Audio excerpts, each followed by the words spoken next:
Hi, Misha here, and it's kind of another musings video on, I hate to use the term conspiracies, because right then and there, it's already a negative connotation, one way or the other, but essentially conspiracies. And again, this is just my musings and whatnot. This time I wanted to talk about UFOs. Kind of went from the first time I did this to something very new to really the old classic chestnut. UFOs are real. This is true. This is realistic. This is objective. This is true. This is also something that interested me ever since I was a little kid. Looking back on it, I have to think my teachers in elementary school must have thought I was a very weird kid, which I probably was. But I was always checking out books from the library and on UFOs and whatnot, anything kind of bizarre like that, to the point that the librarian, when anything new would come in, would call me. Now, yes, before anyone asks, because this is YouTube, the whole blind thing, I had ways of getting books. There was always a library for the blind. Also, you know, when I was real young, a lot of times my parents, or even a lot of my good friends, would read things to me, because a lot of those books were not exactly chunksters, as my wife calls large books. Anyway, just thought I would address that. So it's been a lifelong interest, and that really stemmed from my lifelong interest in the U.S. space program, NASA, and even the Soviet space program, which I tell you, back in the 80s was hard to get info on in the USA, which made it all the more alluring. So this interested me ever since I was a little kid. Then, of course, things like Unsolved Mysteries came out, and UFOs are real, in the sense that unidentified flying objects are real. Enough people have seen them across all walks of life. There are enough videos, photographs, historical records. This is real. People have seen things in the sky, both nighttime and daytime. Lights, metallic things, whatever. And that's where it really ends. This is a phenomenon that has been with mankind for really as long as we know. The issue is, the question is, what is it? And despite what everyone might tell you, be it the old jokes from the government saying weather balloons or the planet Venus or whatever, to these ufologists, as they call themselves, knowing not only it's aliens, but also knowing the type of alien, heck, maybe the name and even the favorite toothpaste of the aliens. You know, in more recent years, the stories have become very complicated. None of these people can really show you proof. And very few have real evidence. If you look on YouTube, there's videos titled Proof, Evidence, you know, Truth. I think people have forgotten what these words mean. There's conjecture, there's hypothesis, there's theory. A fact, a proof, an evidence.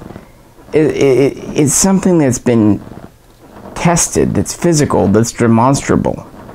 What these people have are most often first, second, third-hand accounts. And I'm sorry, anyone who's done any kind of legal work, be it on the beat as a cop or in the courtroom, knows that people are not reliable. This doesn't necessarily mean they're straight out lying to you. It just means that people's memories are not foolproof. And we've all been through that. We've all thought for sure we remembered something only to be proven wrong. I mean, just go to any family reunion and you'll have such an incident like that where you'll tell a story and so will say, no, it wasn't that, you know, and yeah. So you have to take that with a grain of salt. It's very subjective a lot of times too. And it's interesting how the UFO narrative has evolved. And I'm just going to, talk about the USA because it's definitely an international thing. Not going into prehistory as far as that goes, but modern history where we've had photographs and newspapers and so on. Of course, the earliest events are things like the Foo Fighters, yada yada, from World War II. This isn't surprising. There were so many people in the air during World War II. They were young, tensions were high. I mean, these people could be killed at any time. And there was a lot of new technology going on during that war. On top of that, I'm going to tell you this. With night flights, a lot of those crews were given essentially methamphetamine. They were drugged. And, I'm not trying to make it sound bad. They could not fall asleep. Better to be drugged and alive than potentially fall asleep at your post and be dead. So you have to keep that in mind. Also, soldiers tell stories. Anyone who's ever been in the military or has a family, you know what I mean. And again, it's just stories. I've been known to tell a few. What have we been drinking back in the old frat days or, whatever in bars, It's part of the thing. It's entertainment. So don't discount some of that going into it too. Then, of course, you get into the post-World War II era with sightings, of course, Roswell. At this point, we're just seeing things in the sky, and this was enough to make headline news. But then after it happens a few times, newspapers lose interest. Then you get into the 50s, and the game gets upped. You'll have what's called contactees, people that claim to have seen or even had communications with the occupants of the craft. Interestingly, in the 50s, most of these occupants looked more or less human. This is also when the Men in Black phenomenon started. And I'm going to tell you, I heard about, it was in a book. I remember the book very clearly from my school library. First reading about the Men in Black, or having it read to me to be exact, it scared the piss out of me when I was, 8, 10 years old. This is a terrifying concept. Because back then, you read something in a book, you thought it was true. That was it. To me, it was fact. It was creepy. Gotta admit. So it kind of gained some traction. We move into the 60s, and we get more into the alien abduction scenario. So we're upping the game again.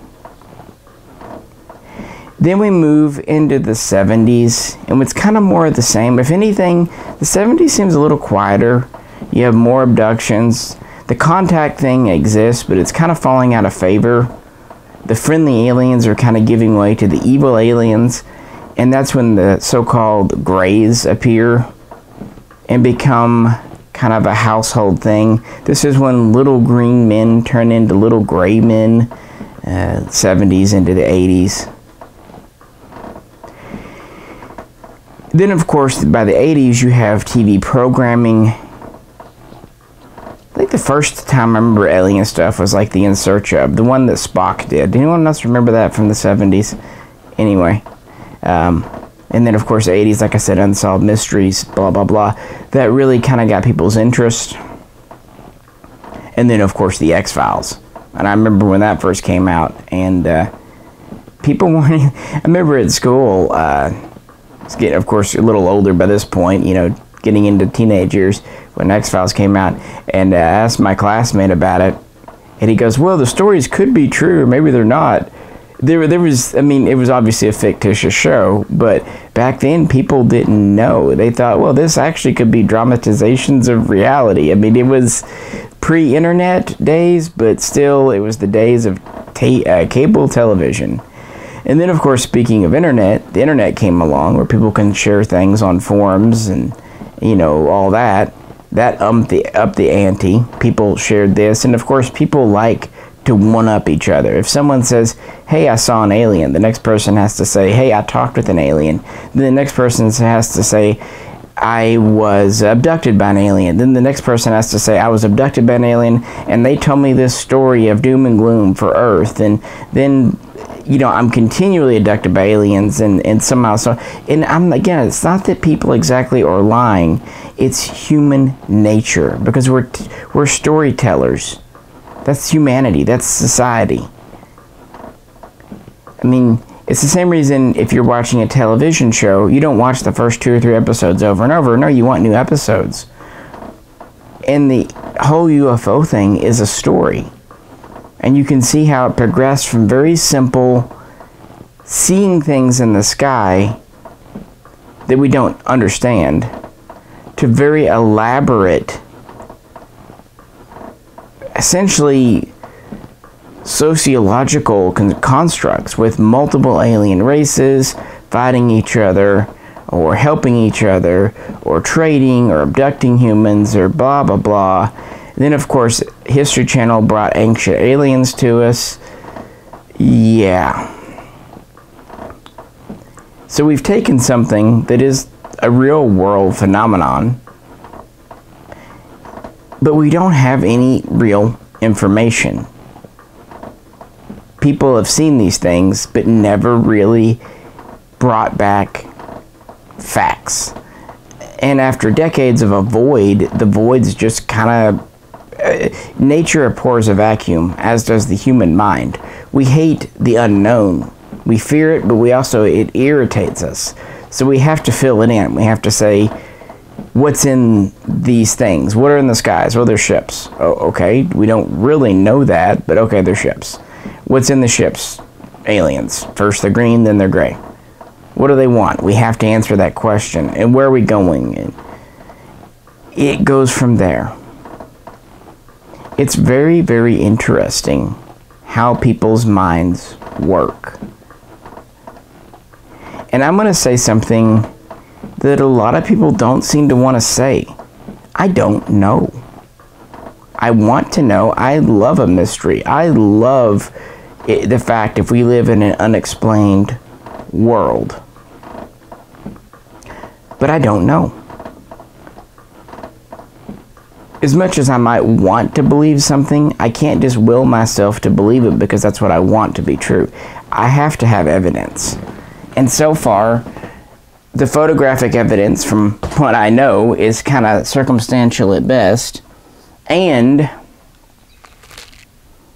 there's no real physical evidence aside from some anomalous little bits and bobs that are kind of inconclusive. And of course, people don't trust their government today, nor should they, frankly. I don't think so much that the government hides stuff. I think our government's incompetent more than anything else, which is honestly, I'd rather be ruled by a very duplicitous, lying to us but competent government than an incompetent, bumbling one, but I digress. So I think even by saying the government's hiding it from us, we're tacitly reassuring ourselves that, well, we don't like what our government's doing, but at least they're smart. You know, think about that. Every time we say, oh, the government covered something up, the government is hiding this, the government's lying to us, we're also saying the government's smart. They're clever. They've got their shit together. They're organized. No, sadly, not really. Sadly, not really. But it's an interesting thing, and of course with the internet over the last 20 years, it's been amped up to 11. There's all kinds of claims, and they'll say this is fact, and they'll say these phrases like, we know. No, you don't. You think. You believe. You don't know. You don't know. And if you do, get Roger the alien to come visit me at 3 a.m. and we'll chat. I can keep a secret. And I joke about that, but literally I had that happen when I was in school, in elementary school. A kid was trying to tell me that an alien was visiting him. And I was sincere with no snarkiness. I'm not a terribly snarky person in that way. I said, okay, have him come visit me. I'd really like to meet him. And he said, okay, he'll come at blah, blah, whatever, 1 o'clock that night. And when you know it, that night I woke up at 1 o'clock. I have a pretty good internal clock. And nothing. Again, I'm open to things like that. Completely open. I don't consider people who simply want to think outside the box to be nutters. I don't at all. Most of our greatest inventors were extremely kooky, extremely eccentric. There's not a sin in that. At the same time, just because someone doesn't believe every conspiracy theory doesn't mean they're closed-minded and just following the herd. In fact, believing all these conspiracy things is just following a different herd. But you're still following the herd and swallowing what you're fed. No matter who tells you something, be it the government or some idiot on YouTube. I'm talking about myself right now. Investigate. Rationalize. Also, don't just go by feelings or what you want to be true. Try to separate yourself from what you want and what it can be proven or at least has reasonably good support. And that's how I approach things. So, to this day, I will listen to any new claims. Honestly, with an open mind. Heck, more than that. Usually, I kind of want it to be true. I'll listen to the claim, and then I'll try to verify it. And unfortunately, most of the time, I can find reasonably decent counter evidence or counter claims that either disprove it or put it in question. And I can't say person A, because they're claiming something fantastic, is right, and person B, who's saying, no, no, no, it was a weather balloon, is wrong, just because I'd prefer to live in a fantastic world. The truth is, person A and person B's claims are equally valid. So if they cancel each other out, if one claims one thing and one claims the opposite, we're pretty much left with nothing. It's a zero-sum game. Like I said in the first video in this, it's rational thinking. It's trying to deduce, process information.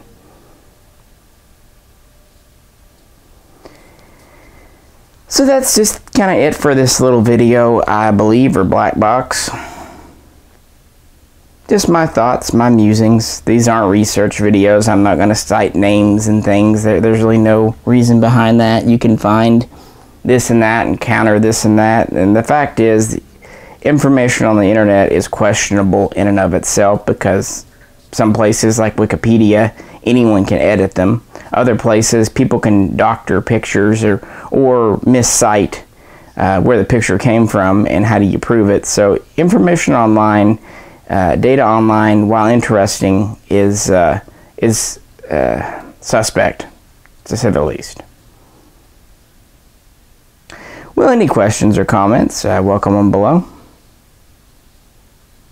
I will say this, I'll end on this. I've been in my life 3 different times when I was, physically with people in the same room or outdoors where they claimed to have seen a UFO. Obviously, I couldn't back them up. But, so I have been around that first place. I've also heard parents say that. But I think I'll save those stories for another video. So I can't say I have first-hand information, because I don't. Even if I was standing next to someone, I could not look up and see it for myself. So I don't know what they saw. Appreciate you tuning in. If you could, like, share, and subscribe. This is Misha, and I'll catch you very soon next time.